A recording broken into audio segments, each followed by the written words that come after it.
Ms. Hutchinson, I'd like to start with a few questions about your background. These are some photographs we've obtained highlighting your career. These show you with members of Congress, including Steve Scalise, as well as the White House with leader Kevin McCarthy and Jim Jordan. Others show you with the President and members of Congress aboard Air Force One.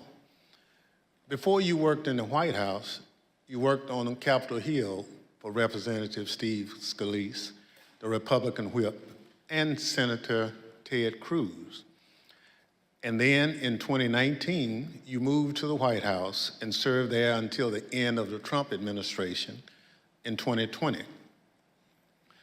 When you started at the White House, you served in the Office of Legislative Affairs. We understand that you were initially hired as a staff assistant, but were soon promoted to a position of greater responsibility. Can you explain your role for the committee? When I moved over to the White House Chief of Staff's office with Mr. Meadows when he became the 4th Chief of Staff, it's difficult to describe a typical day. I was a special assistant to the President and an advisor to the Chief of Staff. The days depended on what the President was doing that day, and that's kind of how my portfolio was reflected. I had a lot of outreach with members of Congress, senior cabinet officials. I would work on policy issues with relevant internal components and members on the Hill, as well as security protocol at the White House complex for Mr. Meadows and the President. And then you received another promotion in March 2020. At that time, you became the principal aide to the new White House Chief of Staff, Mark Meadows. Is that right? That's correct, sir. What did a typical day look like for you in your work with Mr. Meadows? It varied with what was going on. We spent a lot of time on the Hill. I spent time on the Hill independently too, as I was his liaison for Capitol Hill. We did a lot of presidential travel engagements, but mostly I was there to serve what the Chief of Staff needed, and a lot of times what the Chief of Staff needed was a reflection of what the President's schedule is detailed to do that day. So is it fair to say that you spoke regularly in your position, both with members of Congress and with senior members of the Trump administration? That's correct. That's a fair assessment, sir.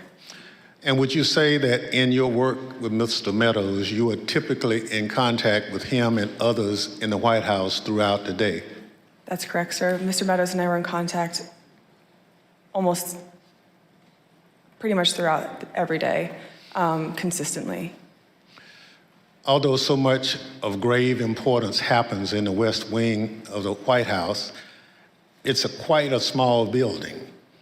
Above me, on the screen, you can see a map of the first floor of the West Wing of the White House.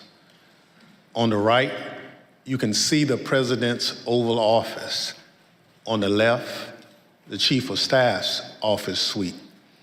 Within the Chief of Staff's office suite is the heart of the West Wing, was your desk, which was between the Vice President's office, Ms. Kirshner's office, and the Oval Office. Ms. Hutchinson, is this an accurate depiction of where you were located? It's accurate. It's a lot smaller than it looks. Absolutely. Ms. Hutchinson, this is a photo that shows the short distance between your office and the President's Oval Office. And it only takes 5 to 10 seconds or so to walk down the hall from your office to the Oval Office. Is that right? That's correct. Thank you. Pursuant to the Section 5C8 of House Resolution 503, the chair recognizes the gentlewoman from Wyoming, Ms. Cheney, for questions. Thank you very much, Mr. Chairman. Mr. Chairman, we will begin today with an exchange that first provided Ms. Hutchinson a tangible sense of the ongoing planning for the events of January 6th. On January 2nd, 4 days before the attack on our Capitol, President Trump's lead lawyer, Mr. Giuliani, was meeting with White House Chief of Staff Mark Meadows and others. Ms. Hutchinson, do you remember Mr. Giuliani meeting with Mr. Meadows on January 2nd, 2021? I do. He met with Mr. Meadows in the evening of January 2nd, 2021. And we understand that you walked Mr. Giuliani out of the White House that night, and he talked to you about January 6th. What do you remember him saying? As Mr. Giuliani and I were walking to his vehicles that evening, he looked at me and said something to the effect of, "Cass, are you excited for the 6th? It's going to be a great day." I remember looking at him and saying, "Rudy, could you explain what's happening on the 6th?" He had responded something to the effect of, "We're going to the Capitol. It's going to be great. The president's going to be there. He's going to look powerful. He's going to be with the members. He's going to be with the senators. Talk to the chief about it. Talk to the chief about it. He knows about it." And did you go back then up to the West Wing and tell Mr. Meadows about your conversation with Mr. Giuliani? I did. After Mr. Giuliani had left the campus that evening, I went back up to our office and I found Mr. Meadows in his office on the couch. He was scrolling through his phone. I remember leaning against the doorway and saying, "I just had an interesting conversation with Rudy, Mark. Sounds like we're going to go to the Capitol." He didn't look up from his phone and said something to the effect of, "There's a lot going on, Cass, but I don't know. Things might get real bad on January 6th. Ms. Hutchinson, Mr. Meadows is engaged in litigation with the committee to try to avoid testifying here. What was your reaction when he said to you things might get real bad? In the days before January 2nd, I was apprehensive about the 6th. I had heard general plans for a rally. I had heard tentative movements to potentially go to the Capitol. But when hearing Rudy's take on January 6th and then Mark's response, that evening was the first moment that I remember feeling scared and nervous for what could happen on January 6th. And I had a deeper concern for what was happening with the planning aspects of it. Thank you, Ms. Hutchinson. Today, we're going to be focusing primarily on the events of January 5th and 6th at the White House. But to begin and to frame the discussion, I want to talk about a conversation that you had with Mr. John Ratcliffe, the Director of National Intelligence. And you had this conversation in December of 2020. Mr. Ratcliffe was nominated by President Trump to oversee U.S. intelligence, our U.S. intelligence community. And before his appointment, Mr. Ratcliffe was a Republican member of Congress. As you will see on this clip, Director Ratcliffe's comments in December of 2020 were prescient. My understanding was Director Ratcliffe didn't want much to do with the post-election period. Director Ratcliffe felt that it wasn't something that the White House should be pursuing. It felt it was dangerous for the president's legacy. He had expressed to me that he was concerned that it could spiral out of control and potentially be dangerous, either for our democracy or the way that things were going for the 6th. He was right. When you say it wasn't something the White House should be pursuing, what's the it?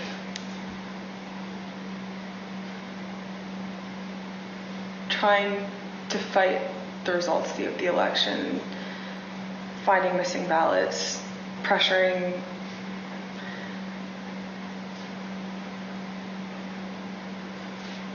filing lawsuits in certain states where there didn't seem to be significant evidence, and reaching out to state legislatures about that. So pretty much the way that the White House was handling the post-election period, he felt that there could be dangerous repercussions in terms of precedent set for elections, for our democracy, for the 6th. He was hoping that we would Pretty concede. astute analysis. So, Ms. Hutchinson, now we're going to turn to certain information that was available before January 4th and what the Trump administration and the president knew about the potential for violence before January 6th. On the screen, you will see an email received by Acting Deputy Attorney General Donahue on January 4th from the National Security Division of the Department of Justice. Mr. Donahue testified in our hearings last week. The email identifies apparent planning by those coming to Washington on January 6th to, quote, occupy federal buildings, and discussions of, quote, invading the Capitol building. Here's what Mr. Donahue said to us. And we knew that if you have tens of thousands of very upset people showing up in Washington, D.C., that there was potential for violence. The U.S. Secret Service was looking at similar information and watching the planned demonstrations. In fact, their intelligence division sent several emails to White House personnel like Deputy Chief of Staff Tony Ornato and the head of the President's Protective Detail, Robert Engel, including certain materials listing of... It sounds like everybody knew it was likely going to get violent at least days, if not weeks ahead of time. Planned demonstrations, including information regarding the Proud Boys organizing and planning to attend events on January 6th.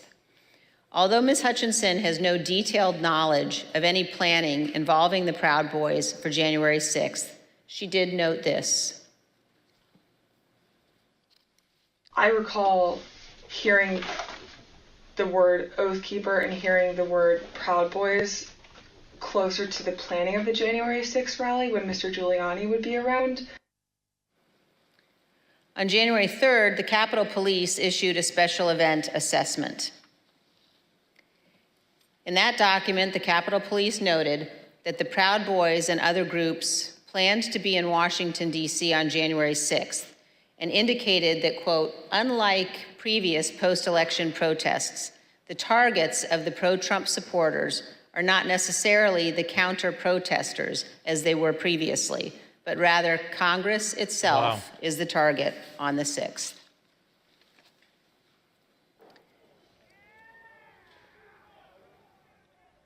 Of course, we all know now that the Proud Boys showed up on January 6th, marched from the Washington Monument to the Capitol that day, and led the riotous mob to invade and occupy our Capitol. Ms. Hutchinson, I want to play you a clip of one of our meetings when you described a call on January 4th that you received from National Security Advisor Robert O'Brien on the same topic, potential violence on January 6th. I received a call from Robert O'Brien, the National Security Advisor.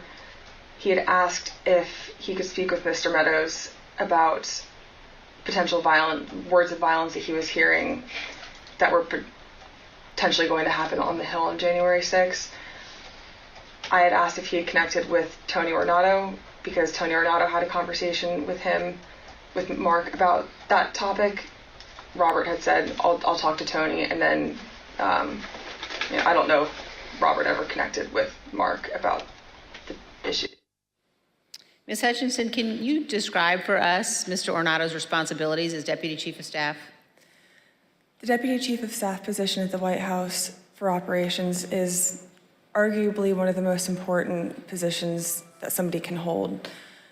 They're in charge of all security protocol for the campus and all presidential protectees, primarily the president and the first family, but anything that requires security for any individual that has presidential protection, so the Chief of Staff or the National Security Advisor, as well as the Vice President's team too.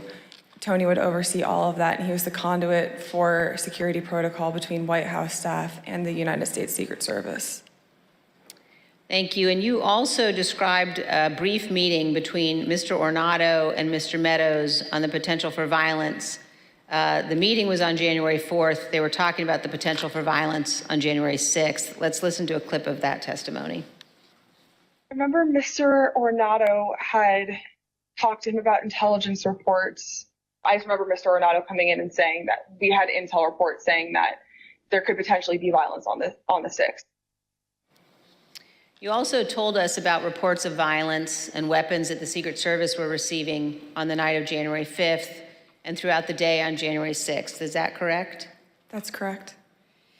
There are reports that police in Washington, D.C. had arrested several people with firearms or ammunition following a separate pro-Trump rally in Freedom Plaza on the evening of January 5th.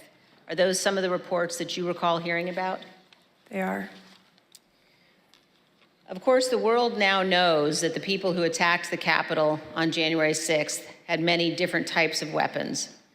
When a president speaks, the Secret Service typically requires those attending to pass through metal detectors, known as magnetometers, or MAGs for short. The Select Committee has learned that people who willingly entered the enclosed area for President Trump's speech were screened so they could attend the rally at the Ellipse. They had weapons and other items that were confiscated: pepper spray, knives, brass knuckles, tasers, body armor, gas masks, batons, blunt weapons. And those were just from the people who chose to go through the security for the president's event on the Ellipse. Wow. Not the several thousand members of the crowd who refused to go through the MAGs and watched from the lawn near the Washington Monument. The Select Committee has learned about reports from outside the magnetometers and has obtained police radio transmissions identifying individuals with firearms, including AR-15s, near the Ellipse on the morning of January 6th. The Trump supporters have been saying nobody had weapons. There's an individual who's in a tree. He's going to be a white male, about 6 feet tall, thin build, brown cowboy boots. He's got blue jeans and a blue jean jacket, and underneath the blue jean jacket, the complainants both saw a stock of an AR-15. He's going to be with a group of individuals, about five to eight other individuals. Two of the individuals in that group at the base of the tree near the porta potties were wearing green fatigues, green olive drab style fatigues, about 5'8", 5'9", skinny white males, brown cowboy boots. They had Glock style pistols in their waistband. 8736 with the message, that subject, weapon on his right hip. After that, he's in the tree. Motor 1, make sure PPD knows they have an elevated threat in the tree south side of Constitution Avenue. Look for the Don't Tread on Me flag, American flag face mask, cowboy boots, weapon on the right side hip. I got 3 men walking down the street in fatigue while carrying AR-15, copy at 14th and Independence. Now, that's a crime in D.C., right? Just to even be there with those weapons, isn't it? At 14th and Independence. As you saw in those emails, the first report that we showed, we now know was sent in the 8 o'clock hour on January 6th. This talked about people in the crowd wearing ballistic helmets and body armor, carrying radio equipment and military-grade backpacks. Tourists. The second report we showed you on the screen was sent by the Secret Service in the 11 a.m. hour, and it addressed reports of a man with a rifle near the Ellipse. Ms. Hutchinson, in prior testimony, you described for us a meeting in the White House around 10 a.m. in the morning of January 6th, involving Chief of Staff Meadows and Tony Ornato. Were you in that meeting? I was. Let's listen to your testimony about that meeting, and then we'll have some questions. I think the last time we talked, you mentioned that some of the weapons that people had at the rally included flagpoles, oversized sticks or flagpoles, bear spray. Is there anything else that you recall hearing about that the people who would gather on the Ellipse had? I recall Tony and I having a conversation with Mark probably around 10 a.m., 10:15 a.m., where I remember Tony mentioning knives, guns in the form of pistols and rifles, bear spray, body armor, spears, and flagpoles. Spears were one item, flagpoles were one item, and then Tony had relayed to me something to the effect of, and these effing people are fastening spears onto the ends of flagpoles. Totally normal. And Ms. Hutchinson, here's a clip of your testimony regarding Mr. Meadows' response to learning that the rally attendees were armed that day. What was Mark's reaction, Mr. Meadows' reaction to this list of weapons that people had in the crowd? When Tony and I went in to talk to Mark that morning, Mark was sitting on his couch and on his phone, which was something typical. And I remember Tony just got right into it. I was like, sorry, I just want to let you know, and had informed him, like, this is how many people we have outside the mags right now. These are the weapons that we're known to have. It's possible he listed more weapons off that I just don't recall. And gave him a brief but and concise explanation, but also fairly thorough. And I remember distinctly Mark not looking up from his phone. And I remember Tony finishing his explanation and it taking a few seconds for Mark to say something, to the point where I almost said, "Mark, did you hear him?" And then Mark chimed in and was like, "All right, anything else?" Still looking down at his phone. And Tony looked at me and I looked at Tony, and Tony said, "No, sir, do you have any questions?" He's like, "What are you hearing?" And I looked at Tony and I was like, "Sir, he just told you about what was happening down at the rallies." And he was like, yeah, I know. And then he looked up and said, "Have you talked to the president?" And Tony said, "Yes, sir, he's aware too." And he said, "All right, good." He asked Tony if Tony had informed the president. Yes. And Tony said yes, he had. So, Ms. Hutchinson, is it your understanding that Mr. Ornato told the president about weapons at the rally on the morning of January 6th? That's what Mr. Ornato relayed to me. And here's how you characterize Mr. Meadows' general response when people raised concerns about what could happen on January 6th. So at the time, in the days leading up to the 6th, there were lots of public reports about how things might go bad on the 6th, even the potential for violence. If I'm hearing you correctly, what stands out to you is that Mr. Meadows did not share those concerns, or at least did not act on those concerns? Did not act on those concerns would be accurate. But other people raised them to him? Like in this exchange, you mentioned that Mr. Ornato pulled him aside. That's correct. Ms. Hutchinson, we're going to show now an exchange of texts between you and Deputy Chief of Staff Ornato. And these text messages were exchanged while you were at the ellipse. In one text, you write, "But the crowd looks good from this vantage point as long as we get the shot. He was effing furious." And the text messages also stress that President Trump kept mentioning the OTR, an off-the-record movement. We're going to come back and ask you about that in a minute. But could you tell us, first of all, who it is in the text who was furious? The he in that text that I was referring to was the president. And why was he furious, Ms. Hutchinson? He was furious because he wanted the arena that we had on the ellipse to be maxed out at capacity for all attendees. The advance team had relayed to him that the mags were free-flowing. Everybody who wanted to come in had already come in. Isn't that amazing? Trump's been saying for a year that that was the biggest crowd ever at any political event. The truth is that day he was furious that weren't that many people there. I was there, yes, in the motorcade. And were you backstage Loser. with the president and other members of his staff and family? I was. And you told us, Ms. Hutchinson, about particular comments that you heard while you were in the tent area. When we were in the offstage announce area tent behind the stage, he was very concerned about the shot, meaning the photograph that we would get, because the rally space wasn't full. One of the reasons, which I've previously stated, was because he wanted it to be full and for people to not feel excluded because they'd come far to watch him at the rally. That's the best. And he felt the mags were at fault for not letting everybody in. But another leading reason, and likely the primary reason, is because he wanted it full and he was angry that we weren't letting people through the mags with weapons, what the Secret Service deemed as weapons. And wait, he wanted the people with weapons to be right up by the stage? Is that what she's saying? Tent. I was part of a conversation. I was in the vicinity of a conversation where I overheard the president say something to the effect of, I don't effing care that they have weapons. They're not here to hurt me. Take the effing mags away. Oh my God. Let my people in. They can march to the Capitol from here. Let the people in. Take the effing mags away. Oh, and he knew they'd be taking the weapons to the Capitol.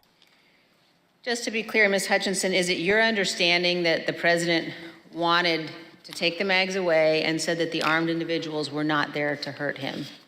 That's a fair assessment. The issue wasn't with the amount of space available in the official rally area only, but instead that people did not want to have to go through the mags. Let's listen to a portion of what you told us about that. Wow. In this particular instance, it wasn't the capacity of our space, it was the mags and the people that didn't want to come through.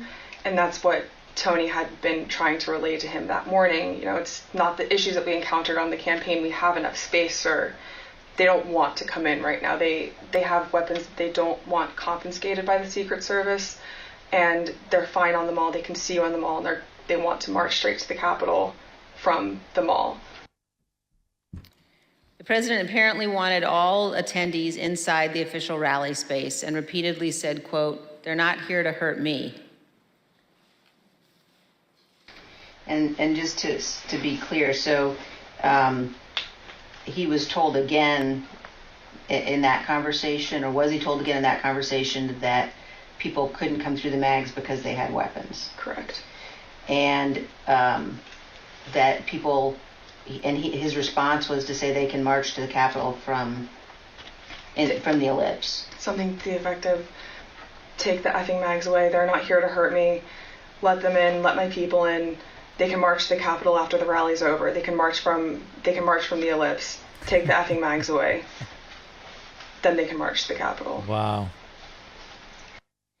Ms. Hutchinson, what we saw when those clips were playing were photos provided by the National Archives showing the president in the offstage tent before his speech on the ellipse.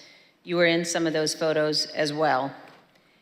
And I just want to confirm that that is when you heard the president say the people with weapons weren't there to hurt him, and that he wanted the Secret Service to remove the magnetometers.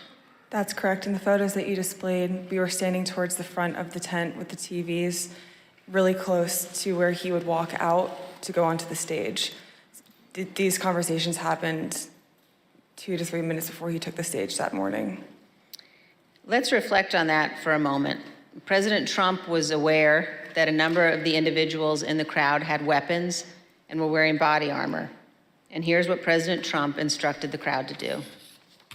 We're going to walk down, and I'll be there with you. We're going to walk down.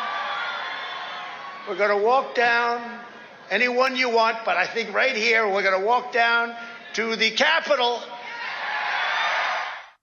And we will ban And the crowd, as we men. know, did proceed to the Capitol. It soon became apparent to the Secret Service, including the Secret Service teams in the crowd, along with White House staff, that security at the Capitol would not be sufficient. I'd had 2 or 3 phone conversations with Mr. Ornato when we were at the ellipse, and then I had 4 men on Mr. Meadows' detail with me in between those individuals and then a few other of the bodies on the ground, just the Secret Service doing advance. They were getting notifications through their radios, and Mr. Ornato in one phone conversation had called me and said, make sure the chief knows that they're getting closer to the Capitol. It's they're having trouble stacking bodies. And Ms. Hutchinson, when you said they were having trouble stacking bodies, did you mean that law enforcement at the Capitol needed more people to defend the Capitol from the rioters? It was becoming clear to us and to the Secret Service that Capitol police officers were getting overrun at the security barricades outside of the Capitol building, and they were short people to defend the building against the rioters. And you mentioned that Mr. Ornato was conveying this to you because he wanted you to tell Mr. Meadows. So did you tell Mr. Meadows that people were getting closer to the Capitol and that Capitol Police was having difficulty? After I had the conversation with Mr. Meadows, after I had the conversation with Mr. Ornato, I went to have the discussion with Mr. Meadows. He was in a secure vehicle at the time making a call. So when I had gone over to the car, I went to open the door to let him know, and he had immediately shut it. I don't know who he was speaking with. It wasn't something that he regularly did, especially when I would go over to give him information. So I was a bit taken aback, but I didn't think much of it, and thinking that I would be able to have the conversation with him a few moments later. And were you able to have that conversation a few moments later? Probably about 20 to 25 minutes later. There was another period in between where he shut the door again. And then when he finally got out of the vehicle, we had the conversation. But at that point, there was a backlog of information that he should have been made aware of. And so you opened the door to the control car and Mr. Meadows pulled it shut? That's correct. And he did that 2 times? That's correct. And when you finally were able to give Mr. Meadows the information about the violence at the Capitol, what was his reaction?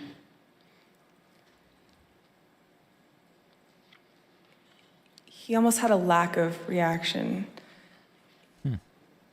I remember him saying, all right, something to the effect of, how much longer does the president have left in his speech? Again, much of this information about the potential for violence was known or learned before the onset of the violence, early enough for President Trump to take steps to prevent it. He could, for example, have urged the crowd at the Ellipse not to march to the Capitol. He could have condemned the violence immediately once it began, or he could have taken multiple other steps. But as we will see today and in later hearings, President Trump had something else in mind. One other question at this point, Ms. Hutchinson, were you aware of concerns that White House counsel Pat Cipollone or Eric Hirschman had about the language President Trump used in his Ellipse speech? There were many discussions the morning of the 6th about the rhetoric of the speech that day. In my conversations with Mr. Hirschman, he had relayed that we would be foolish to include language that had been included at the president's request, which had lines along to the effect of, fight for Trump, we're gonna march to the Capitol, I'll be there with you, fight for me, fight for what we're doing, fight for the movement. Things about the vice president at the time too.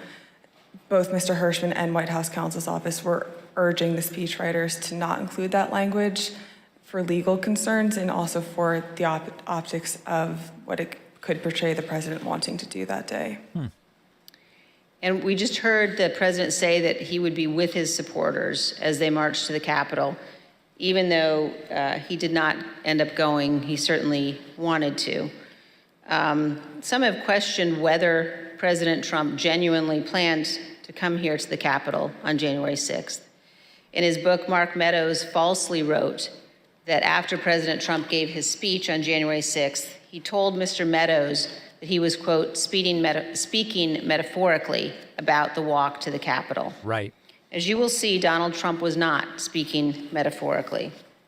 As we heard earlier, Rudy Giuliani told Ms. Hutchinson that Mr. Trump plans to travel to the Capitol on January 6th. I want to pause for just a moment to ask you, Ms. Hutchinson, to explain some of the terminology you will hear today. We've heard you use 2 different terms to describe plans for the president's movement to the Capitol or anywhere else. One of those is a scheduled movement, and another one is OTR. Could you describe for us what each of those mean? A scheduled presidential movement is on his official schedule. It's notified to the press and to a wide range of staff that will be traveling with him. It's known to the public, known to the Secret Service, and they're able to coordinate the movement days in advance. An off-the-record movement is confined to the knowledge of a very, very small group of advisors and staff. Typically, a very small group of staff would travel with him, mostly that are just included in the national security package. You can pull an off-the-record movement together in less than an hour. It's a way to kind of circumvent having to release it to the press, if that's the goal of it, or to not have to have as many security parameters put in place ahead of time to make the movement happen. Thank you. And let's turn back now to the president's plans to travel to the Capitol on January 6th. We know that White House counsel Pat Cipollone was concerned about the legal implications of such a trip, and he agreed with the Secret Service that it shouldn't happen. Ms. Hutchinson, did you have any conversations with Pat Cipollone about his concerns about the president going to the Capitol on January 6th? On January 3rd, Mr. Cipollone had approached me, knowing that Mark had raised the prospect of going up to the Capitol on January 6th. Mr. Cipollone and I had a brief private conversation where he said to me, we need to make sure that this doesn't happen. This would be legally a terrible idea for us. We have serious legal concerns if we go up to the Capitol that day. And he then urged me to continue relaying that to Mr. Meadows, because it's my understanding that Mr. Cipollone thought that Mr. Meadows was indeed pushing this along with the president. And we understand, Ms. Hutchinson, that you also spoke to Mr. Cipollone on the morning of the 6th as you were about to go to the rally on the Ellipse. And Mr. Cipollone said something to you like, make sure the movement to the Capitol does not happen. Is that correct? That's correct. I saw Mr. Cipollone right before I walked out onto West Exec that morning, and Mr. Cipollone said something to the effect of, please make sure we don't go up to the Capitol, Cassidy. Keep in touch with me. We're going to get charged with every crime imaginable if we make that movement happen. And do you remember which crimes Mr. Cipollone was concerned with? In the days leading up to the 6th, we had conversations about potentially obstructing justice or defrauding the electoral count. Wow. They knew exactly what they were doing. Let's hear about some of those concerns that you mentioned earlier in one of your interviews with us. Having a private conversation with Pat late in the afternoon of the 3rd or the 4th, that Pat was concerned it would look like we were obstructing justice or obstructing the electoral college count. And I apologize for probably not being very firm with my legal terms here, but that it would look like we were obstructing what was happening on Capitol Hill. And he was also worried that it would look like we were inciting a riot. Wow. Or encouraging a riot to That's exactly what they did. At the Capitol. Wow. In fact, in the days before January 6th and on January 6th itself, President Trump expressed to multiple White House aides that he wanted to go to the Capitol after his speech. Here's what various White House aides have told the committee about the president's desire to go to the Capitol. Did the president tell you this, that he wanted to speak at the Capitol? Correct, yes. During the meeting in the dining room, did the idea of the president proceeding or walking to the Capitol on the 6th after his speech come up? Walking to the Capitol? No. Driving to the Capitol? It came up. Okay, how did it come up and what was discussed? He brought it up. He said, I want to go down to the Capitol. What about him marching to the Capitol on the 6th? Yes. Tell us about that. So it's kind of a general thing. I mean, to get into the specifics of it, I was aware of a desire of the president to potentially march to the or accompany the rally attendees to the Capitol. Can you imagine? When did you first hear about this idea of the president accompanying rally attendees to the Capitol on the 6th? Well, this was at the 6th. This was during the after he finished his remarks. When the president said that he would be going to the Capitol during his speech on the Ellipse, the Secret Service scrambled to find a way for him to go. We know this from witnesses and the Secret Service, also from messages among staff on the President's National Security Council. The NSC staff were monitoring the situation in real time, and you can see how the situation evolved in the following chat log that the committee has obtained. As you can see, NSC staff believed that Mogul, the president, was, quote, going to the Capitol, and, quote, they are finding the best route now. From these chats, we also know the staff learned of the attack on the Capitol in real time. When President Trump left the Ellipse stage at 1:10, the staff knew that rioters had invaded the inaugural stage and Capitol Police were calling for all available officers to respond. When Republican leader Kevin McCarthy heard the president say he was going to the Capitol, he called you, Ms. Hutchinson. Isn't that right? That's correct. And in this text message, you told Tony Ornato, quote, "McCarthy just called me too. And do you guys think you're coming to my office?" Tell us about the call that day with Leader McCarthy during the president's speech on the ellipse. I was still in the tent behind the stage, and when you're behind the stage, you can't really hear what's going on in front of you. So when Mr. McCarthy called me with this information, I answered the call and he sounded rushed, but also frustrated and angry at me. And I was confused because I didn't know what the president had just said. He then explained, the president just said he's marching to the Capitol. You told me this whole week you aren't coming up here. Why would you lie to me? I said, I'm not lying. I wasn't lying to you, sir. We're not going to the Capitol. And he said, well, he just said it on stage, Cassidy. Figure it out. Don't come up here. I said, I'll run the traps on this and I'll shoot you a text. I can assure you we're not coming up to the Capitol. We've already made that decision. He pressed a little bit more, believing me, but I think frustrated that the president had said that. And we ended the phone conversation after that. I called Mr. Ornato to reconfirm that we weren't going to the Capitol, and which is also in our text messages. I sent Mr. McCarthy another text telling him the affirmative that we were not going up to the Capitol, and he didn't respond after that. And we understand, Ms. Hutchinson, that the plans for the president to come up to the Capitol had included discussions at some point about what the president would do when he came up to the Capitol on January 6th. Let's look at a clip of one of your interviews discussing that issue with the committee. When you were talking about a scheduled movement, did anyone say what the president wanted to do when he got here? No.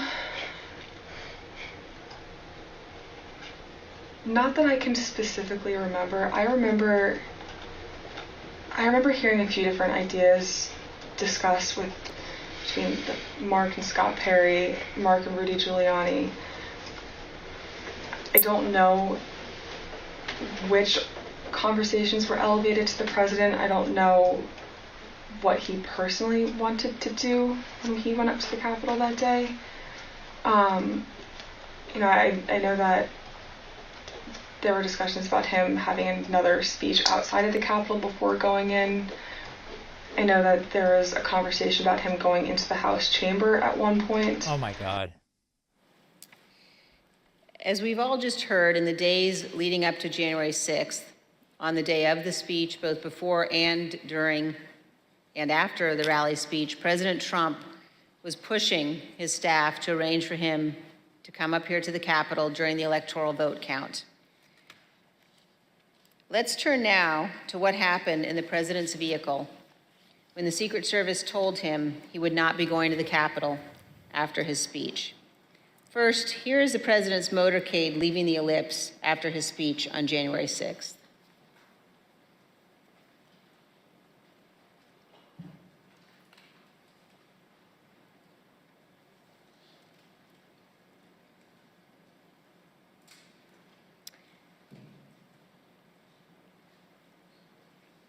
Ms. Hutchinson, when you returned to the White House in the motorcade after the president's speech, where did you go? When I returned to the White House, I walked upstairs towards the Chief of Staff's office, and I noticed Mr. Ornato lingering outside of the office. Once we had made eye contact, he quickly waved me to go into his office, which was just across the hall from mine. When I went in, he shut the door, and I noticed Bobby Engel, who is the head of Mr. Trump's security detail, sitting in a chair, just looking somewhat discombobulated and a little lost.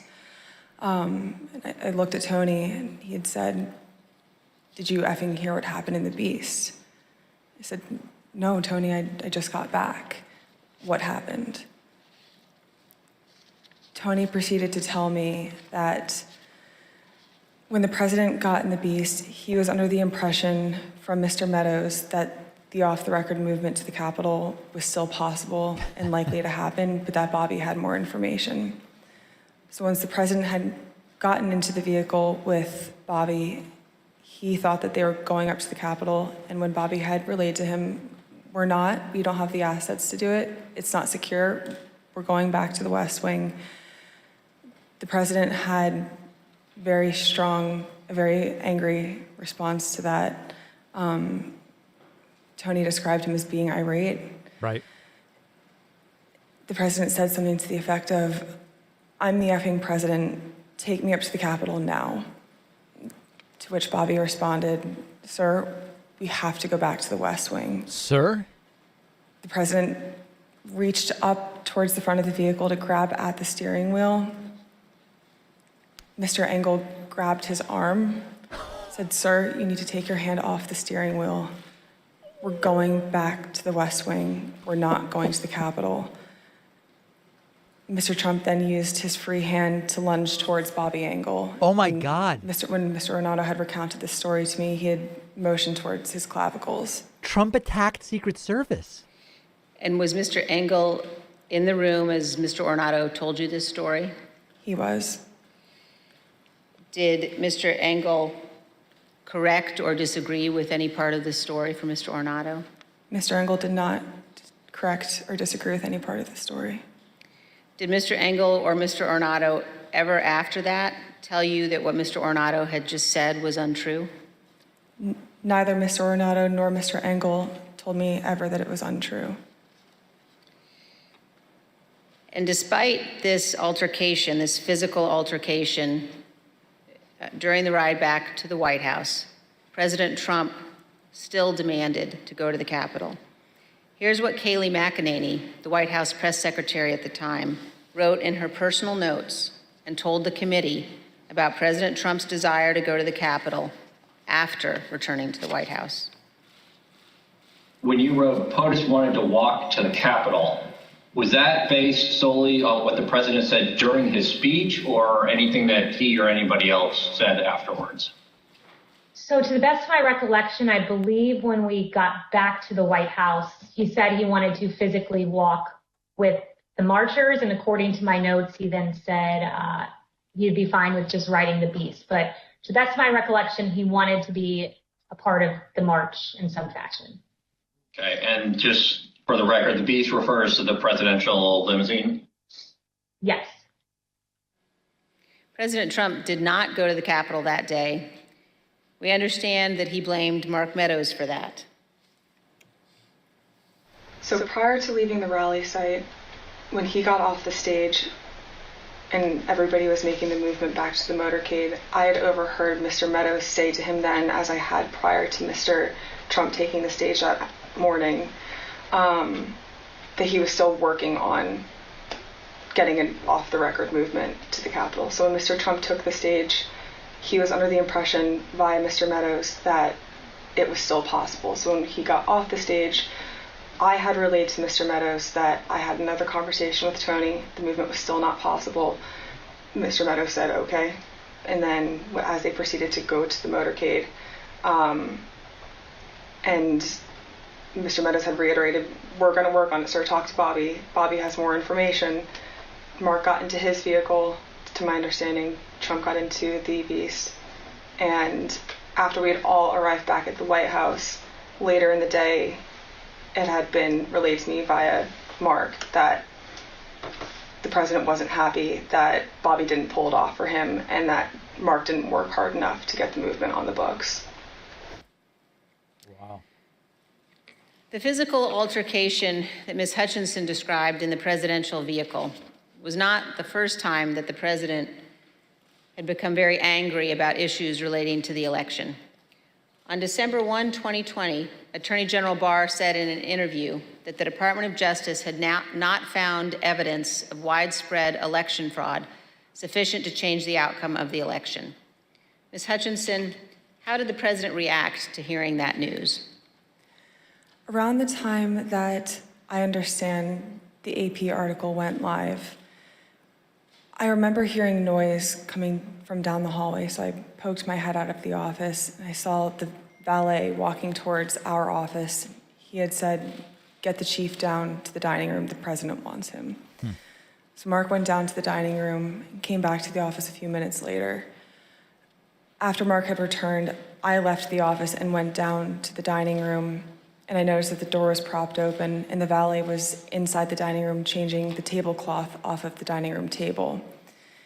He motioned for me to come in and then pointed towards the front of the room near the fireplace mantle and the TV, where I first noticed there was ketchup dripping down the wall and there's a shattered porcelain plate on the floor. The valet had articulated that the president was extremely angry at the Attorney General's AP interview and had thrown his lunch against the wall. Chicken fingers and ketchup, probably. Which was causing them to have to clean up. So I grabbed a towel and started wiping the ketchup off of the wall to help the valet out. Ketchup. And he said something to the effect of, he's really ticked off about this. I would stay clear of him for right now. He's really, really ticked off about this right now. And Ms. Hutchinson, was this the only instance that you are aware of where the president threw dishes? It's not. And are there other instances in the dining room that you recall where he expressed his anger? Yes, with barbecue sauce. There were several times throughout my tenure with the Chief of Staff that I was aware of him either throwing dishes or flipping the tablecloth to let all the contents of the table go onto the floor and likely break or go everywhere. Stability.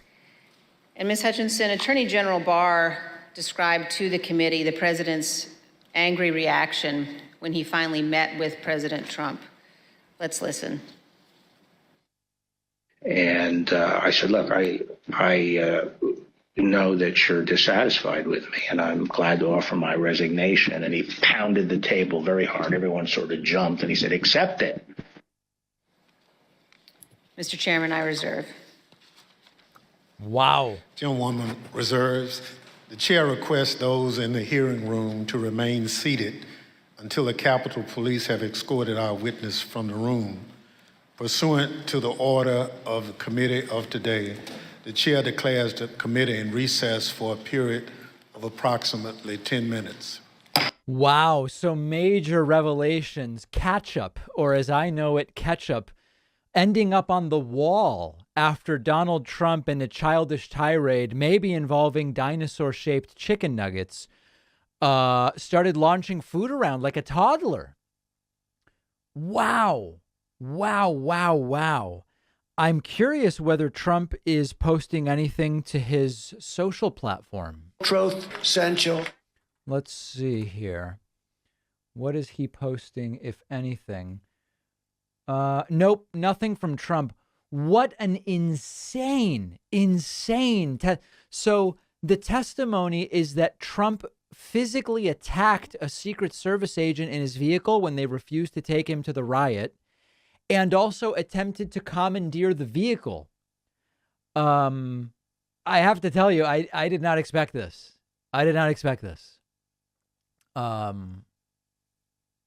Wow. They'll be back in about 9 minutes, and we'll just try to get caught up. My goodness. Thank you to everyone signing up and supporting. Welcome on Twitch. Stoic Stranger getting a Twitch Prime subscription. Charles Wieland, Metapotamus, Jake the Android, a bunch of membership dumps from C Missile and Metapotamus, and so many people signing up. Folks, the coupon code, support the stream at joinpakman.com. Indict is today's coupon code. I want to say thanks to Robert Grant as well as Ben Nolan for signing up with that code. Also, thanks to Sam Smith, Dylan Reese, Brandon Harwood, Cameron Idolot, Ann Brown, Salvador Perez. Thanks to all of you for signing up and supporting today's stream at joinpakman.com. So great to have you here. An incredible series of allegations here. Of course, the coupon code works. I will thank every single one of you who uses it on my website. Also, thanks to puppy.exe and Blooming Basil for the Twitch Prime subscriptions. Let's see what's on people's minds here. So I guess DeSantis will be our next president, says Operator. Fair play to that woman. She's doing so well keeping a straight face. You can see her fighting the urge to smirk. Yeah, when it got to the catch-up, it really, she seemed to be struggling to maintain her composure. Right now, Trump's fridge is on his wall. The thing is, you have to give toddlers plasticware for this very reason. Yeah, Trump shouldn't be eating on ceramic plates. Doesn't seem logical at all. Trump posted on Truth Social. Let's see here. Okay, Trump has a post. Oh, wow. Trump is losing it. Look at this, folks. Trump extraordinarily triggered. I hardly know who this person, Cassidy Hutchinson, is, other than I heard very negative things about her. A total phony and a leaker.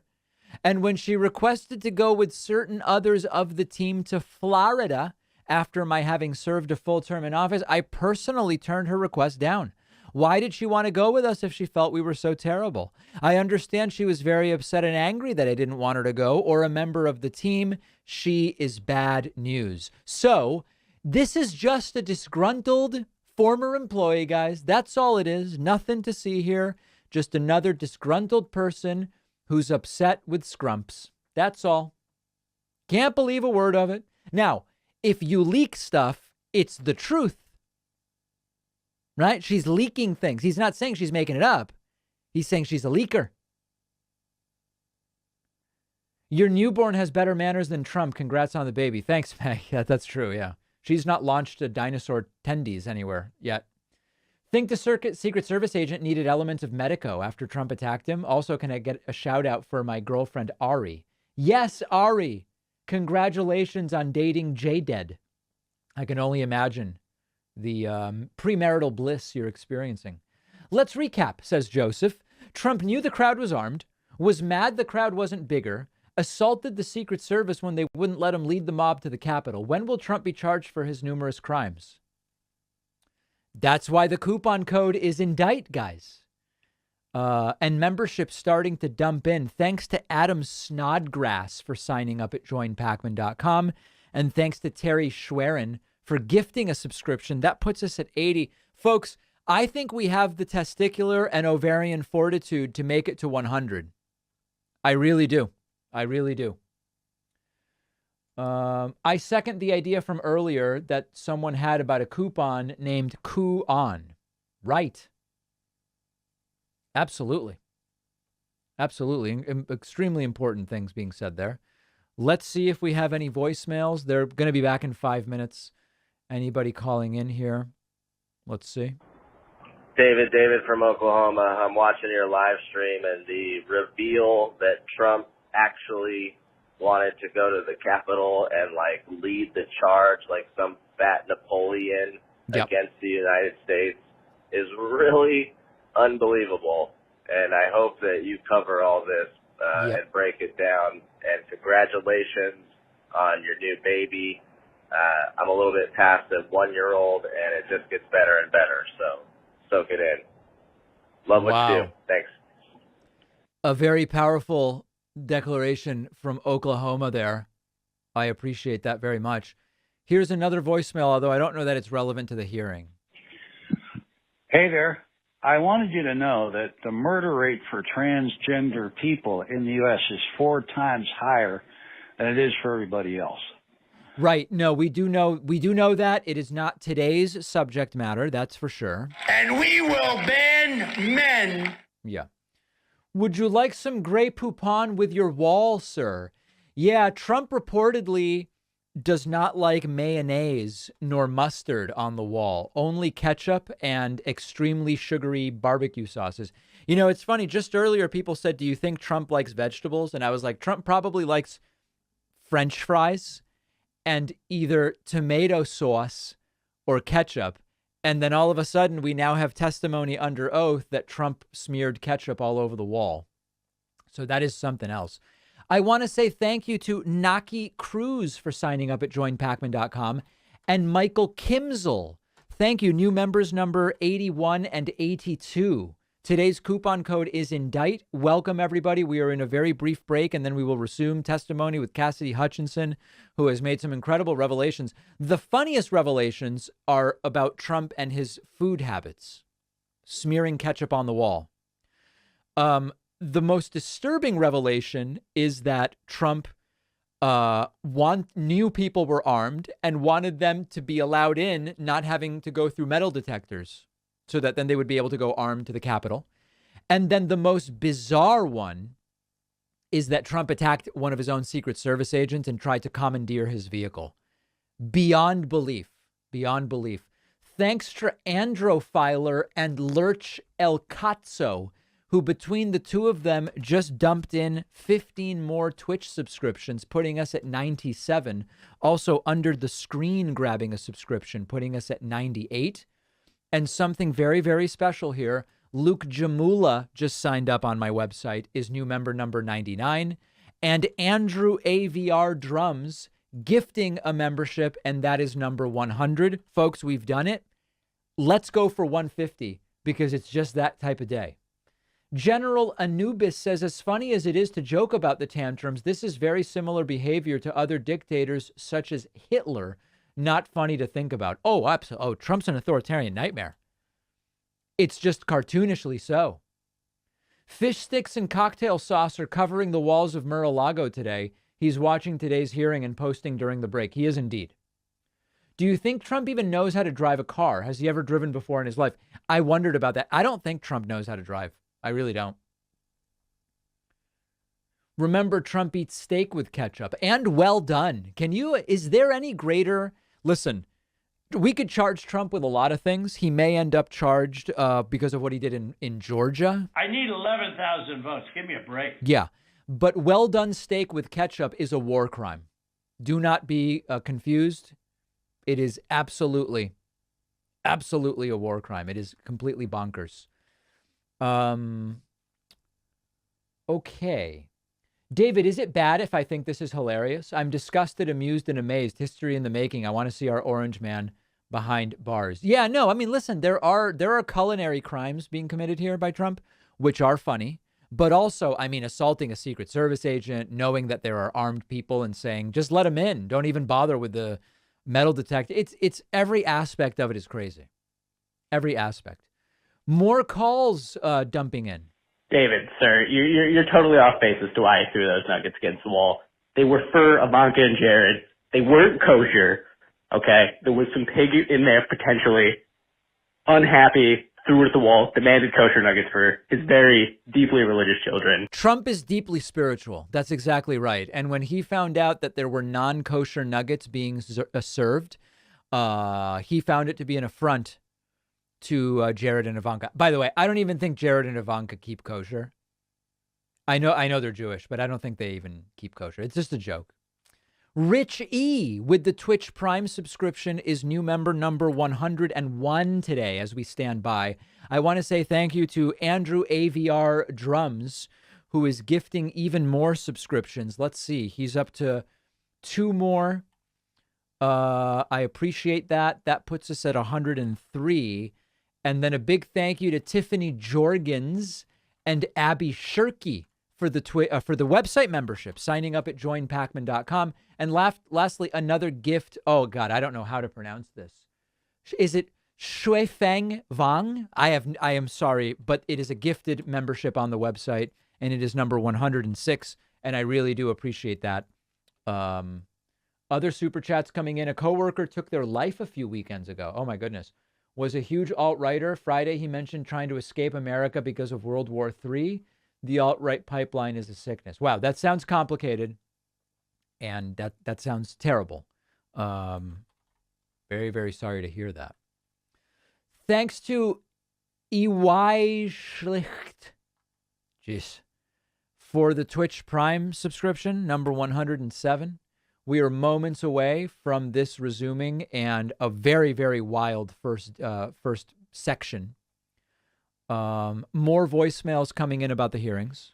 Hi, David. My name is Nico. I am from Southern California. Yes. I'm currently watching your Nico's called in before. Live stream regarding the January 6th committee.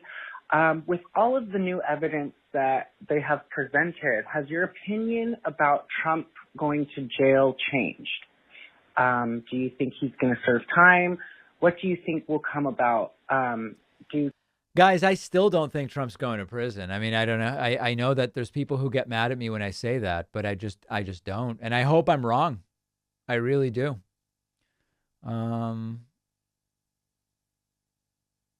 Let's see. Here's another voicemail, although I think this is about a clip from yesterday. Hey, minute 25 seconds into the interview of the man talking about brushing their teeth and what you use or not use. I always crack up. I can't keep it in. When you had said that's exactly what I'd ask. Oh yeah, that's a good question. I would have said to the guy, okay, smile. Because if they're uneducated fools, they won't have enough knowledge to brush their teeth. That actually is interesting. I wonder what the guy that we played a clip yesterday of a Trump guy saying something about how fluoride is poison and toothpaste is poison and all these different things. It would have been interesting to get a look at his teeth. That's actually a really good point. It didn't even occur to me. Did not even occur to me. Very, very fair point. I want to say thank you to Fatty McBlunts for the Twitch Prime subscription, number 108. Fatty says, does anyone know the two people Trump is following on Truth Social? I don't want to make an account to find out. Let's check that out. Trump is following two people on Truth. He's following Truth Social and Truth Social Support. Truth Central. Yeah. Oh, wait a second. Do I have my... You know, Mike did me on 60 Minutes. Oh, yeah, okay. Man. Virtue cycling. A rhino named Mitt Romney. We've endorsed JP, right? JD Mandel. No more Dropbox. The Dropbox is a...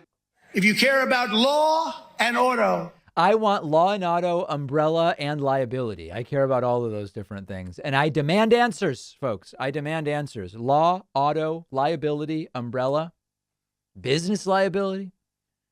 I want to know about all of it. Folks, the website is under stress because people are signing up like crazy. Thanks to Miko Jenkins, Brian Ward, and Joshua Martin for the new memberships, putting us at 111. We have a borderline illegal discount code today. The code is INDICT. The meaning of the code should be obvious to everybody at this point. Should be no surprise whatsoever. No surprise whatsoever. Okay, we are back in session. Wyoming, Vice Chair Cheney. Thank you, Mr. Chairman. Before we turn to what Ms. Hutchinson saw and heard in the White House during the violent attack on the Capitol on January 6th, let's discuss certain communications White House Chief of Staff Mark Meadows had on January 5th. Please. President Trump's associate, Roger Stone, attended rallies during the afternoon and the evening of January 5th in Washington, D.C. On January 5th and 6th, Mr. Stone was photographed with multiple members of the Oath Keepers who were allegedly serving as his security detail. As we now know, multiple members of that organization have been charged with or pled guilty to crimes associated with January 6th. Mr. Stone has invoked his Fifth Amendment privilege against self-incrimination before this committee. General Michael Flynn has also taken the fifth before this committee. Mr. Stone previously had been convicted of other federal crimes unrelated to January 6th. General Flynn had pleaded guilty to a felony charge also predating and unrelated to January 6th. President Trump pardoned General Flynn just weeks after the presidential election. And in July of 2020, he commuted the sentence Roger Stone was to serve. The night before January 6th, President Trump instructed his chief of staff, Mark Meadows, to contact both Roger Stone and Michael Flynn regarding what would play out the next day. Ms. Hutchinson, is it your understanding that President Trump asked Mark Meadows to speak with Roger Stone and General Flynn on January 5th? That's correct. That is my understanding. And Ms. Hutchinson, is it your understanding that Mr. Meadows called Mr. Stone on the 5th? I'm under the impression that Mr. Meadows did complete both a call to Mr. Stone and General Flynn the evening of the 5th. And do you know what they talked about that evening, Ms. Hutchinson? I'm not sure. Is it your understanding that Mr. Giuliani, Mr. Eastman, and others had set up what has been called, quote, a war room at the Willard Hotel on the night of the 5th? I was aware of that the night of the 5th. And do you know if Mr. Meadows ever intended to go to the Willard Hotel on the night of the 5th? Mr. Meadows had a conversation with me where he wanted me to work with Secret Service on a movement from the White House to the Willard Hotel so he could attend the meeting or meetings with Mr. Giuliani and his associates in the war room. And what was your view as to whether or not Mr. Meadows should go to the Willard that night? I had made it clear to Mr. Meadows that I didn't believe it was a smart idea for him to go to the Willard Hotel that night. I wasn't sure everything that was going on at the Willard Hotel, although I knew enough about what Mr. Giuliani and his associates were pushing during this period. I didn't think that it was something appropriate for the White House Chief of Staff to attend or to consider involvement in. I made that clear to Mr. Meadows. Throughout the afternoon, he mentioned a few more times going up to the Willard Hotel that evening and then eventually dropped the subject the night of the 5th and said that he would dial in instead. So General Flynn has appeared before this committee, and when he appeared before our committee, he took the 5th. Let's briefly view a clip of General Mike Flynn taking the 5th Amendment. General Flynn, do you believe the violence on January 6th was justified? Do we have a minute? Yes.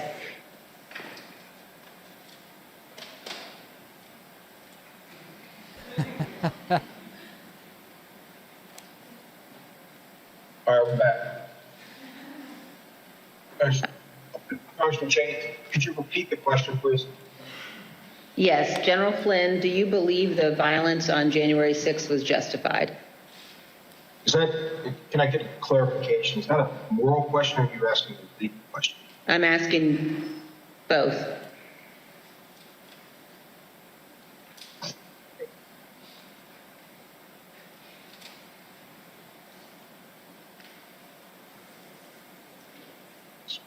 I said the 5th. Do you believe the violence on January 6th was justified morally? Take the 5th. You believe the violence on January 6th was justified legally? 5th. General Flynn, do you believe in the peaceful transition of power in the United States of America? The 5th.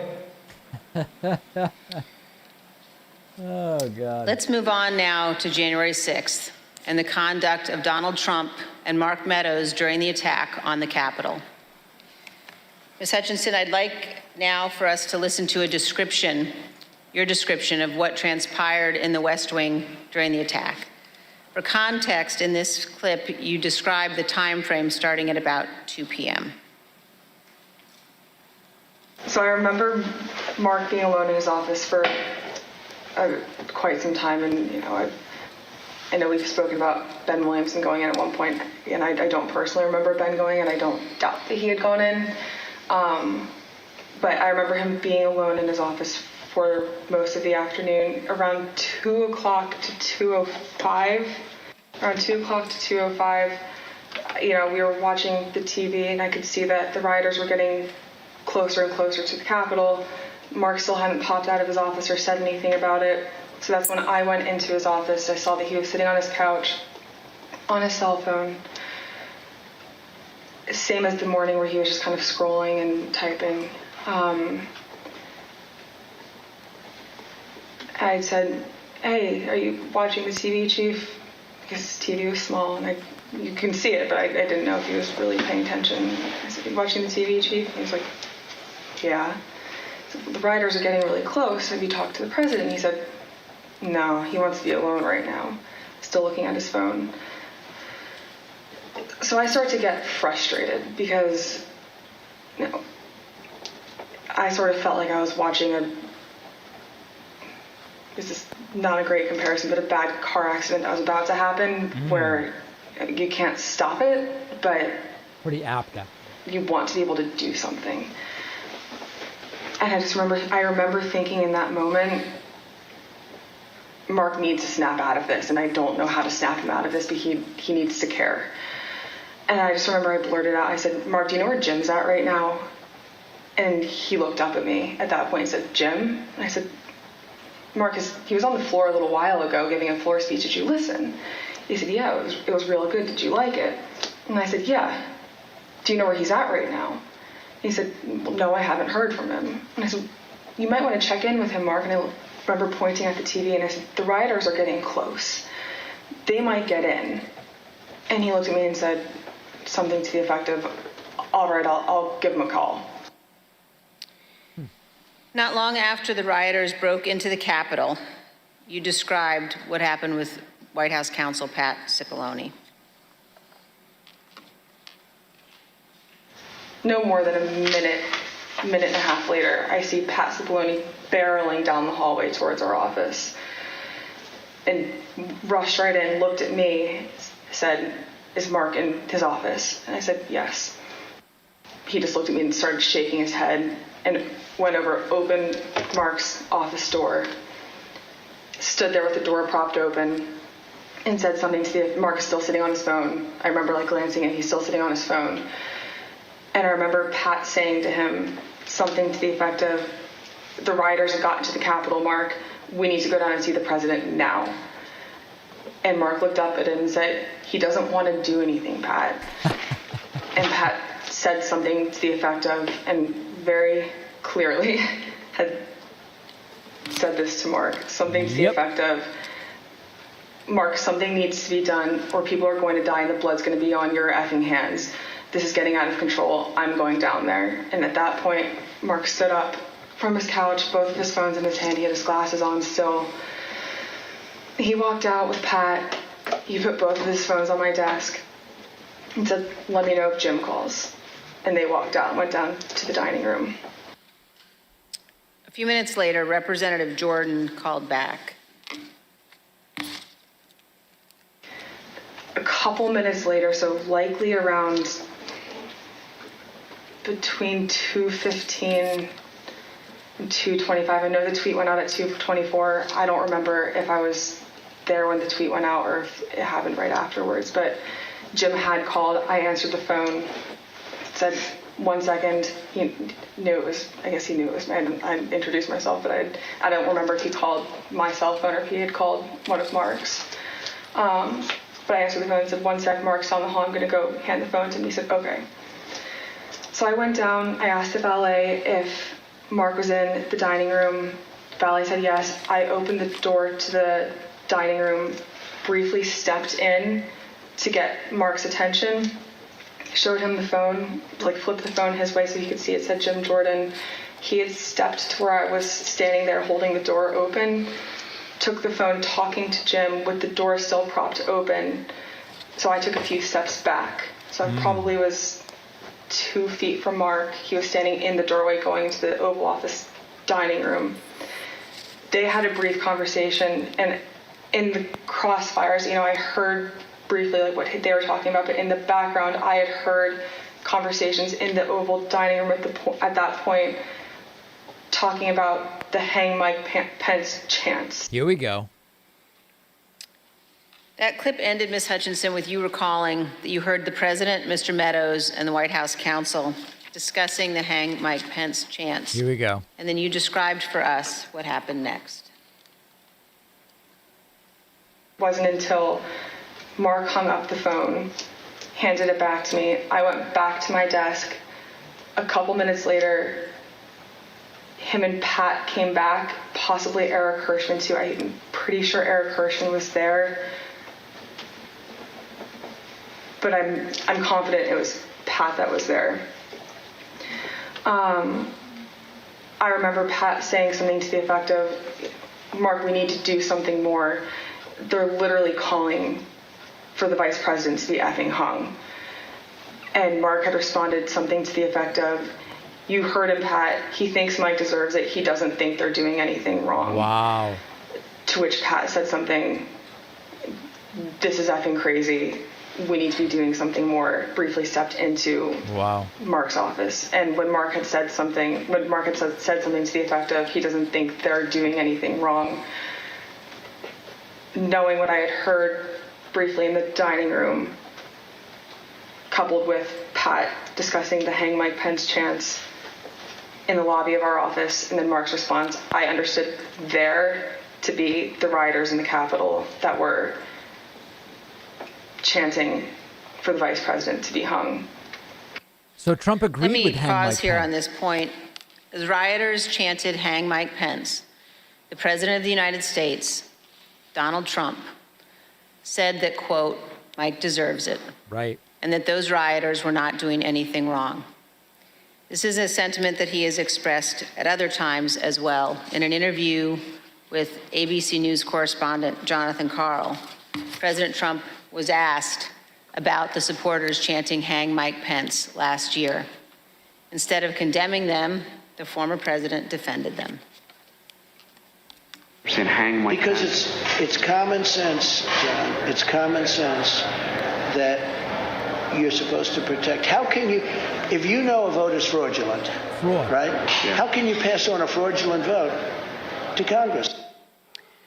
President Trump's view that the rioters were not doing anything wrong and that, quote, Mike deserved it, helps us to understand why the president did not ask the rioters to leave the Capitol for multiple hours. Right. In fact, he put this tweet out at 2:24 p.m. Ms. Hutchinson. Guys, he wanted armed people at the Capitol. He believed Pence should be hanged. Of course he didn't call them off. I do. And Ms. Hutchinson, what was your reaction when you saw this tweet? As a staffer that works to always represent the administration to the best of my ability and to showcase the good things that he had done for the country, I remember feeling frustrated, disappointed, and really, it felt personal. I was really sad. As an American, I was disgusted. It was unpatriotic. It was un-American. We were watching the Capitol building get defaced over a lie. And it was something that was really hard in that moment to digest, knowing what I'd been hearing down the hall in the conversations that were happening, seeing that tweet come up and knowing what was happening on the Hill. And it's something that I still struggled to work through the emotions of that. Ms. Hutchinson, we have also spoken to multiple other White House staff about their reaction to Donald Trump's 2:24 tweet, condemning Mike Pence for not having the courage to refuse to count electoral votes, an act that would have been illegal. Matthew Pottinger, a former Marine intelligence officer who served in the White House for 4 years, including as Deputy National Security Advisor, was in the vicinity of the Oval Office at various points throughout the day. When he saw that tweet, he immediately decided to resign his position. Let's watch him describe his reaction to the president's tweet. One of my staff brought me a printout of a tweet by the president. And the tweet said something to the effect that Mike Pence, the vice president, didn't have the courage to do what should have been done. I remember that. I read that tweet and made a decision at that moment to resign. That's where I knew that I was leaving that day once I read that tweet. Wow. Ultimately, members of the White House staff, Sarah Matthews, cabinet members Secretary Chao and Secretary Devos resigned as well. Here is Secretary Devos's resignation letter. As you can see, in resigning on January 6th, Secretary Devos said to the president, quote, There's no mistaking the impact your rhetoric had on the situation, and it is the inflection point for me. Let's also look at Secretary Chow. I don't think that highly of these people who resign. I mean, yes, this was a crazy last straw, but you worked for Trump for years. He was a lunatic the entire time. Quote, as I am sure is the case with many of you, this has deeply troubled me in a way I simply cannot set aside. Ms. Hutchinson, in our prior interviews, we've asked you about what the president's advisors were urging him to do during the attack. You've described roughly 3 different camps of thought inside the White House that day. Can you tell us about those? There was a group of individuals that were strongly urging him to take immediate and swift action. I would classify the White House counsel's office, Mr. Hirschman, Ms. Ivanka Trump in that category of really working to get him to take action and pleading with him to take action. There was a more neutral group where advisors were trying to toe the line, knowing that Mr. Trump didn't necessarily want to take immediate action and condemn the riots, but knowing something needed to be done. And then there was the last group, which was deflect and blame. Let's blame Antifa. These aren't our people. It's my understanding that Mr. Meadows was in the deflect and blame category, but he did end up taking a more neutral route, knowing that there were several advisors in the president's circle urging him to take more action, which I think was reflected in the rhetoric released later that day in the videos.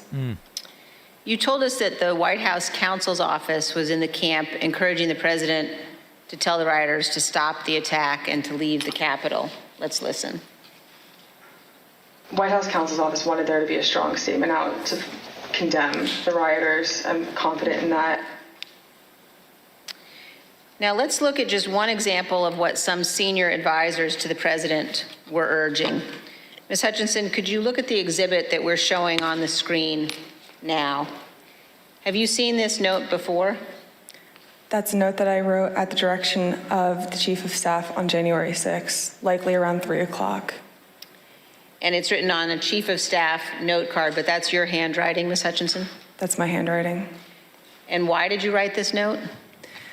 The Chief of Staff was in a meeting with Eric Hirschman and potentially Mr. Philbin, and they had rushed out of the office fairly quickly. Mark had handed me the note card with one of his pens and started dictating a statement for the president to potentially put out. And, no, I'm sorry, go ahead. That's okay. There were 2 phrases on there, one illegal and then one without proper authority. The illegal phrase was the one that Mr. Meadows had dictated to me. Mr. Hirschman had chimed in and said, also put without legal authority. There should have been a slash between the 2 phrases. It was an or if the president had opted to put one of those statements out.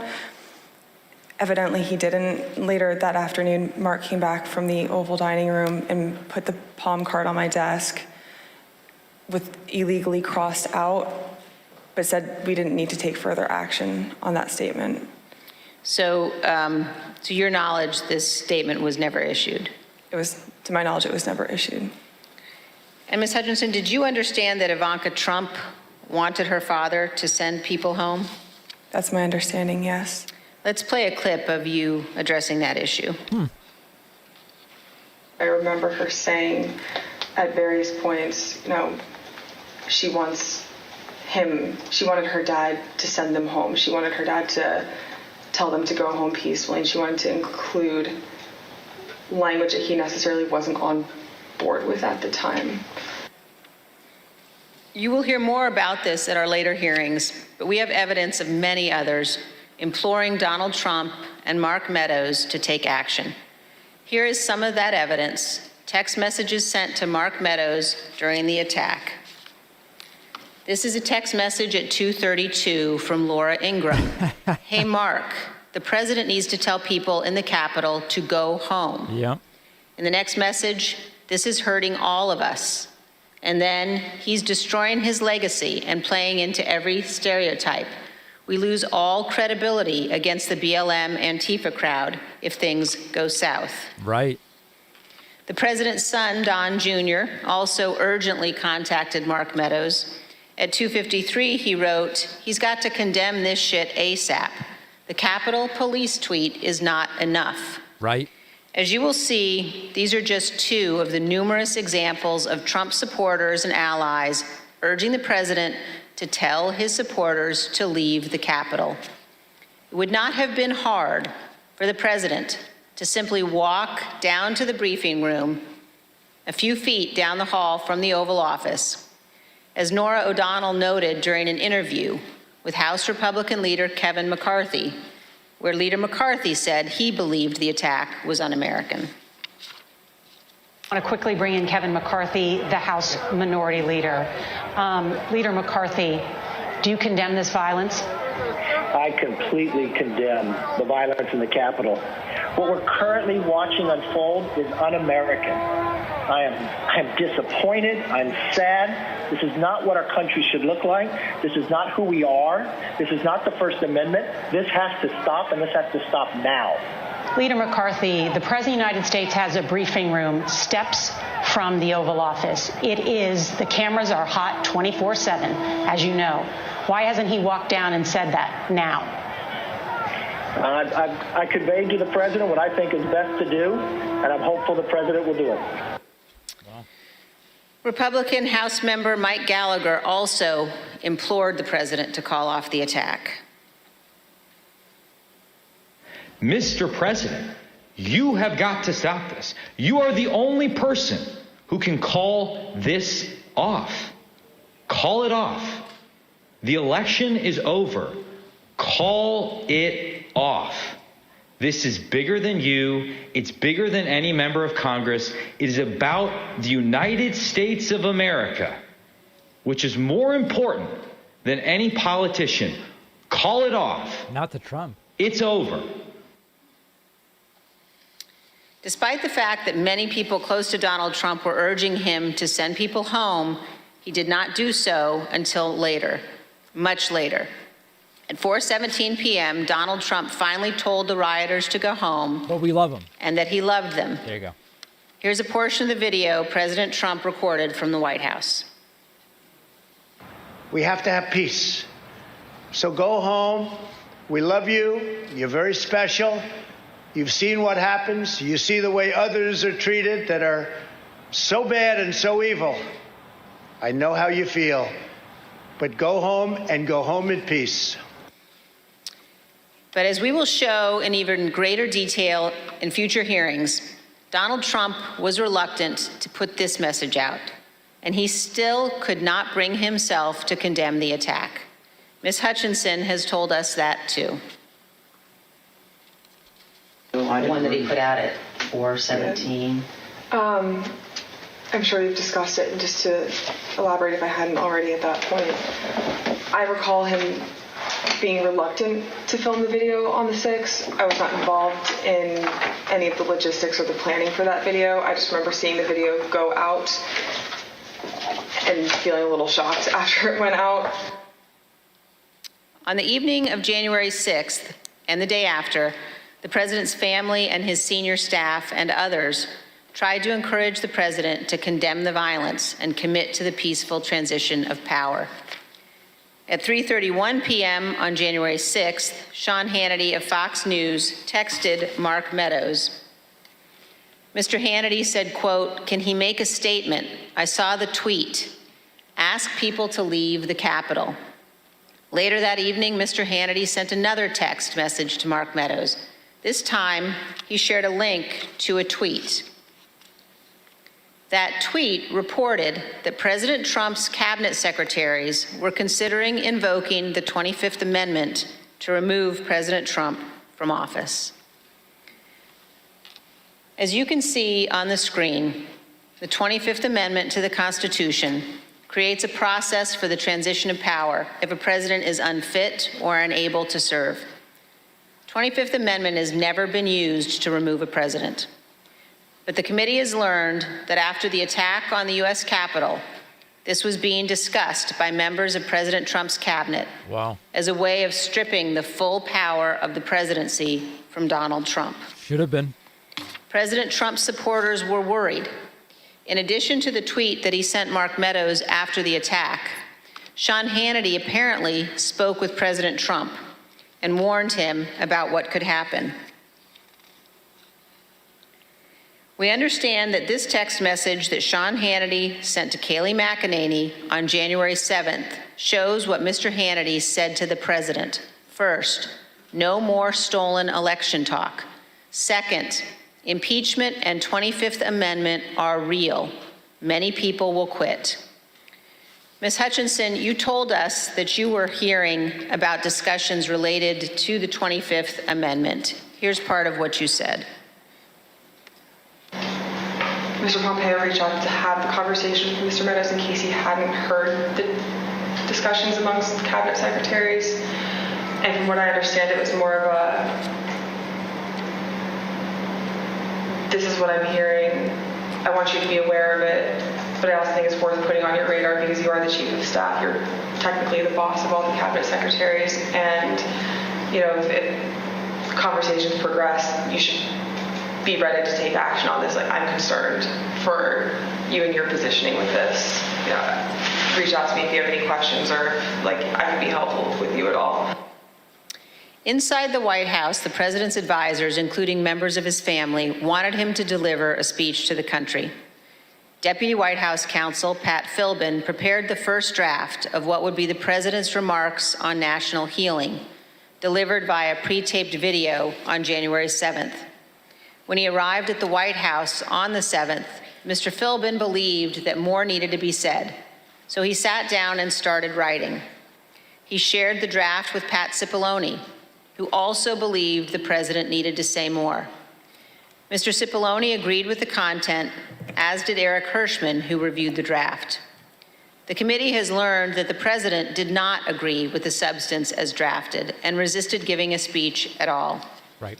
Ms. Hutchinson, do you recall discussions about the president's speech on January 7th?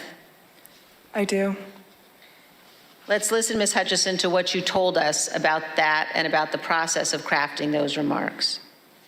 I learned from a conversation with Mark and overhearing between him and White House counsel and Eric Hirschman as well that Trump didn't necessarily think he needed to do anything more on the 7th than what he had already done on the 6th. When he was convinced to put out a video on the 7th, I understand that he had a lot of opinions about what the context of that announcement were to entail. I had original drafts of the speech where, you know, there were several lines that didn't make it in there about prosecuting the rioters or calling them violent. He didn't want that in there. He wanted to put in there that he wanted to potentially pardon them. And this is just with the increased emphasis of his mindset at the time, which was he didn't think that they did anything wrong. The people who did something wrong that day, or the person who did something wrong that day was Mike Pence by not standing with him. But the president's advisors urged him to give the speech. Who convinced him to do the video on the 7th? I'm not sure who convinced him or if it was a group of people that convinced him. Who was in the group that you're aware of? That I'm aware of: Mark, Ivanka, Jared Kushner, Eric Hirschman, Pat Cipollone, Pat Philbin. Those are the people that I'm aware of. Do you know why that group of people thought it was necessary for him to release a statement? I believe Kayleigh McEnany as well. From what I understood at the time, and from what the reports were coming in, there's a large concern of the 25th Amendment potentially being invoked, and there were concerns about what would happen in the Senate if the 25th was invoked. So the primary reason that I had heard, other than, you know, we did not do enough on the 6th. We need to get a stronger message out there and condemn this. Otherwise, this will be your legacy. The secondary reason to that was, think about what might happen in the final 15 days of your presidency if we don't do this. There's already talks about invoking the 25th Amendment. You need this as cover. The president ultimately delivered the remarks. Unlike many of his other speeches, he did not ad-lib much. He recited them without significant alteration, except one. Even then, on January 7th, 2021, the day after the attack on the U.S. Capitol, the president still could not bring himself to say, quote, "But this election is now over." One other point about the speech, Ms. Hutchinson. Did you hear that Mr. Trump at one point wanted to add language about pardoning those who took part in the January 6th riot? I did hear that, and I understand that Mr. Meadows was encouraging that language as well. Oh my God. Thank you, and here's what you told us previously about that. You said he was instructed not to include it. Who was instructing him not to include language about the pardon in that January 7th? I understood from White House counsel's office coming into our office that morning that they didn't think that it was a good idea to include that in the speech. That being Pat Cipollone? That's correct. And Eric Hirschman. Ms. Hutchinson, did Rudy Giuliani ever suggest that he was interested in receiving a presidential pardon related to January 6th? He did.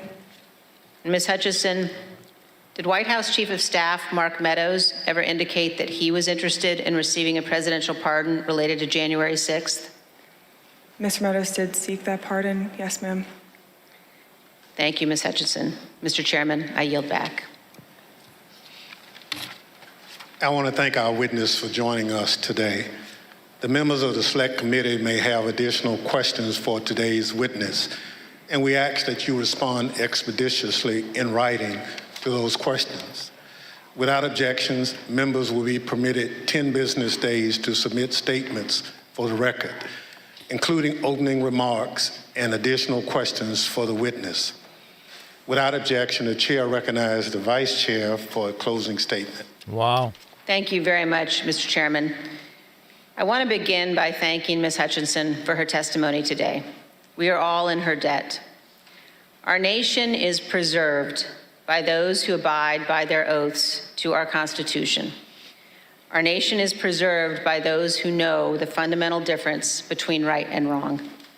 And I want all Americans to know that what Ms. Hutchinson has done today is not easy. The easy course is Trump's already attacking her. To refuse to come forward, to attempt to downplay or deny what happened. That brings me to a different topic. While our committee has seen many witnesses, including many Republicans, testify fully and forthrightly, this has not been true of every witness. And we have received evidence of one particular practice that raises significant concern. Uh-oh. Our committee commonly asks witnesses connected to Mr. Trump's administration or campaign whether they've been contacted by any of their former colleagues or anyone else who attempted to influence or impact their testimony. Oh boy. Without identifying any of the individuals involved, let me show you a couple of samples of answers we received to this question. Uh-oh. First, here's how one witness described phone calls from people interested in that witness's testimony. Quote, "What they said to me is as long as I continue to be a team player, they know I'm on the right team. I'm doing the right thing. I'm protecting who I need to protect. You know I'll continue to stay in good graces in Trump world. And they have reminded me a couple of times that Trump does read transcripts. And just keep that in mind as I proceed through my interviews with the committee." Witness tampering. Here's another sample in a different context. This is a call received by one of our witnesses. Quote, "A person let me know you have your deposition tomorrow. He wants me to let you know he's thinking about you. Uh-oh. He knows you're loyal and you're going to do the right thing when you go in for your deposition." Mob tactics. I think most Americans know that attempting to influence witnesses to testify untruthfully presents very serious concerns. We will be discussing these issues as a committee, carefully considering our next steps. Mr. Chairman, thank you. I yield back. Gentlewoman yields back. Ms. Hutchinson, thank you. Hutchins. Thank you for doing your patriotic duty and helping the American people get a complete understanding of January 6th and its causes. Thank you for your courage in testifying here today. You have the gratitude of this committee and your country. I know it wasn't easy to sit here today and answer these questions, but after hearing your testimony in all its candor and detail, I want to speak directly to the handful of witnesses who have been outliers in our investigation, the small number who have defied us outright, those whose memories have failed them again and again on the most important details, and to those who fear Donald Trump and his enablers. Because of this courageous woman and others like her, your attempt to hide the truth from the American people will fail. And to that group of witnesses, if you've heard this testimony today and suddenly you remember things you couldn't previously recall, or there are some details you'd like to clarify, or you discovered some courage you had hidden away somewhere, our doors remain open. The Select Committee will reconvene in the weeks ahead as we continue to lay out our findings to the American people. The chair requests those in the hearing room to remain seated until the Capitol Police have escorted the witness and members from the room. Without objection, the committee stands adjourned. By far, did not underpromise when they said this is intense stuff. The major allegations, Trump knew the protesters had weapons, and he wanted them there, and he wanted them at the speech, and he wanted them at the Capitol. Trump attacked a Secret Service agent when the Secret Service refused to take him to the Capitol. Trump attempted to take control of the vehicle being driven by Secret Service. Trump smeared ketchup on the wall in a tirade when he wasn't getting what he wanted. Everything short of Trump filled his diaper. I mean, quite frankly, extraordinary day of testimony. And Trump is already going absolutely insane on Truth Social. He just can't take it. Truth Central. We will look at all of that tomorrow as Cassidy Hutchinson, also referred to as Cassie and also referred to as Hutchins. Number of people struggling with her name, finished her presentation. Wow. All right, folks, make sure you're subscribed free on YouTube. Make sure you're following on Twitch.